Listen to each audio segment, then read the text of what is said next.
What is up, everybody? Solomon here. I hope you guys are having a fantastic day. As you guys know, within Genfinity, we are doing multiple interviews across the Hedera ecosystem in collaboration with HashPack. And today, super excited to say that we have David Lane from the Pary Fund and HashFarms. How's it going today, David? Going great. Thanks again for having me, King. So I would love to hear about what you guys are facilitating in the Hedera ecosystem. I guess first and foremost, can you provide a little bit of a background about yourself and your team in Web3? Definitely. So again, thanks for having me. By way of background, my name is David Lane. I live in Connecticut, just outside of New York City.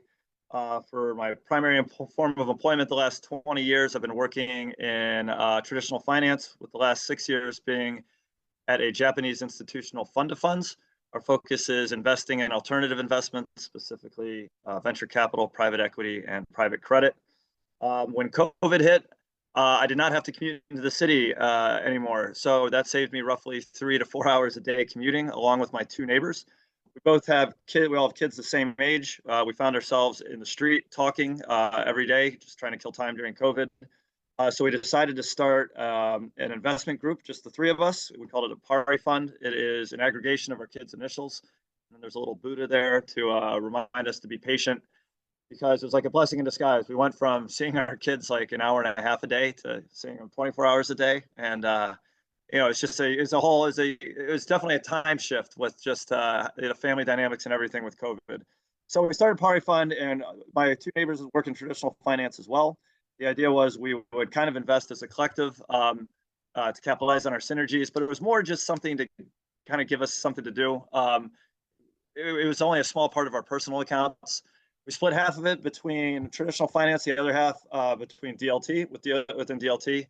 Looked at all the different blockchains, so to speak, and fell in love with the one blockchain that's not a blockchain. It's Hedera. So we set aside about $100,000 to invest directly into the ecosystem. And one thing I noticed, I'm 42 years old. I have two kids. So one thing I noticed in a lot of these Discords, as I was getting used to using Discord, was that everyone was going broke doing all these different mints. That was one big complaint I heard. It's like, oh, I need bars for this mint because I bought too much of this mint. So what I did was I started what's called the Hashgraph Fund. And basically, it's a community-driven fund. We pulled together HBAR. We created a little token on Hedera, an HTS token called HFund. And the idea is to, in a risk-managed way, try to get exposure to as many projects as possible. And we keep them in the treasury long-term. It's not like a pump and dump by any stretch. The idea is we want to hold these long-term and grow with the Hedera ecosystem. And my thought was that for people who wanted to get exposure to the whole ecosystem, you could own the token, and that would kind of give you fractional ownership to everything. As Hash Fund began to grow, Hashgraph Fund began to grow, I decided to take it another step further. It's my belief that for the Hedera ecosystem to grow, you need organic adoption. I know it's a buzzword that everyone likes to use, but if you want your bars to grow in price, you need people to actually use Hedera. So we started HashFarms, and basically what HashFarms is, it is a free service. Think of it as like your career counseling service at your college. It's really resourceful. It's totally free, and no one ever uses it. So what we encourage people to do is, if as long as you're building on Hedera, we encourage you to stop by HashFarms, and we will do our best to help you, whether it be with business development, marketing. A lot of people have been asking about legal and tax, so we've been doing a lot with that. And then the one thing we can't really help you with is coding. I'm not a developer by trade, but we do have a network of Hedera enthusiasts within the Hashgraph Fund that we try to team up projects with. And our hope is that we can strip away as much startup cost as possible, as long as you're building on Hedera, and then you get that prototype developed. And for lack of a better analogy, once you've got that prototype built on Hedera, we've got you, right? So then the idea is you can grow your project from there, and it would stay on Hedera, and it would. We like to partner with these guys. We like to partner with the projects long term. And when I say partner, I mean we're here. We're not just going to get you off the road. Like, as you grow, feel free to use us for different stages of your growth. And basically, it's a very simple philosophy. Try to encourage people to build on Hedera by doing it for free. And ultimately, that supports our underlying investment thesis, which is in Hedera, the technology and HBARs. And I tried to keep that under 5 minutes. That's us in a nutshell.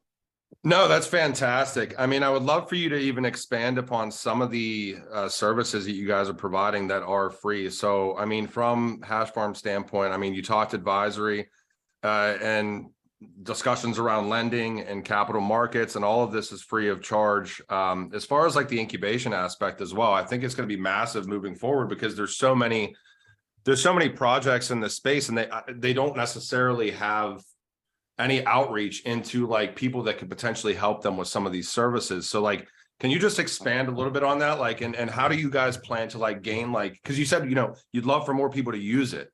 So how can we get people into understanding what you guys can really facilitate, like whether that be advisory aspects or talking about VCs and the potential to get funding and stuff like that?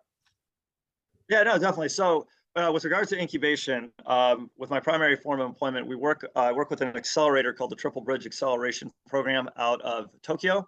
It is in conjunction with Kitasato University, and we work with startups within Japanese universities.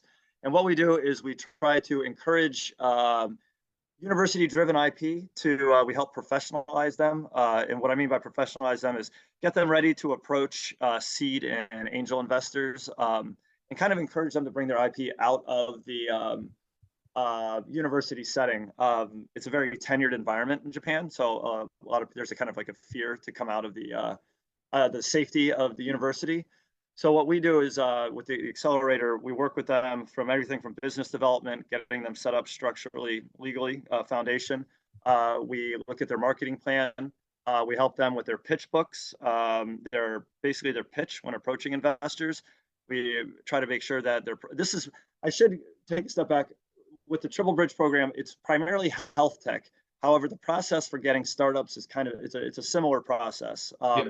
It's accounting for your runway, managing expenses. It's a lot of little things that a lot of projects they just don't tend to focus on. I see a lot of creativity, but when it comes to business development, there's just some inexperience. So what we try to do is help fill that gap with the inexperience. With regards to fundraising, we can provide an investment through the Hashgraph Fund. For lack of a better, no pun intended, it's more of a token investment. We try to add value through our assistance. So while the capital itself isn't, check sizes aren't all that large, we try to make up for that by partnering with you and stripping or trying to alleviate costs that you can incur primarily through startup. So a lot of this, we're seeing a lot with accounting, we're seeing a lot with tax concern, and a lot with legal, and we're able to help with that directly. Now, should your project hit a level of critical mass and you're looking for more institutional funding, we have a network of venture capitalists that we speak with. We also have a network of angel investors that we can syndicate with, but that's a more formalized process. A process which I like is when you start getting into those discussions, it means that you're onto something, right? You've passed proof of concept. There's general interest within the community, and what we want to make sure you do is we don't want you to take one step real quick and then have to take 2 steps back. We want to help you grow in an appropriate manner. We want to help you have a runway to anticipate market cycles. I mean, this is crypto. We're in a bear market. You never know how long it could last. Yeah.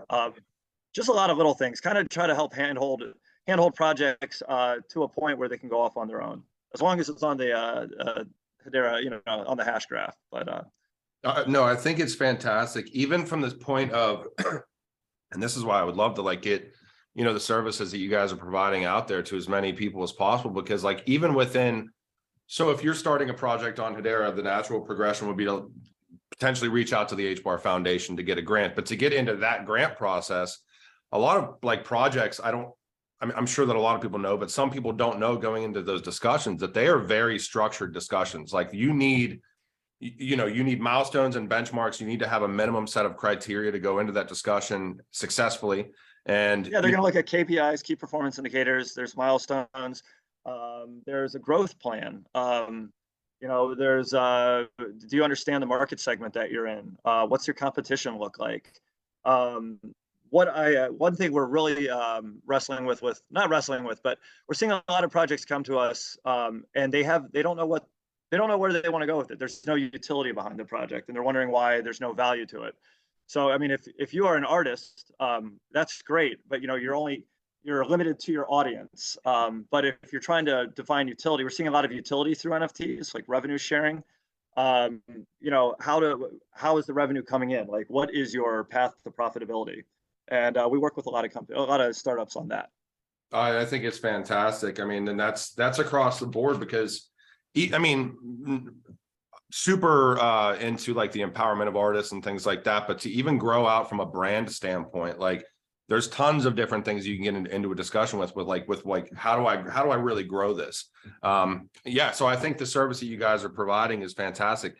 And when you talk about collaborations and partnerships, so how many projects will you say that you guys have worked with thus far? And what do you think that that's going to look like moving into 2023 as far as what you guys are doing through Pary Fund and HashFarms? Yeah, here, let me just give me 1 second. Let me pull this up. So the Hashgraph Fund itself has invested in over 25 projects so far, going back to June. Um, we are about 33% deployed capital-wise, so we still have a lot of dry powder to deploy into 2023.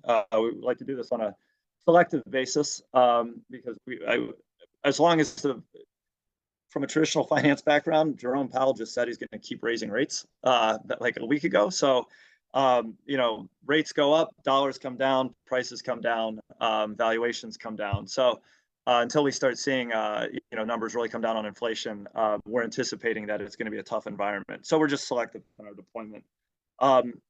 As far as growth, I'm not a social media expert. I haven't really used Twitter all that much. I've always used it for the news, so I'm still getting used to kind of the Web3 social marketing. So right now we've been going on word of mouth.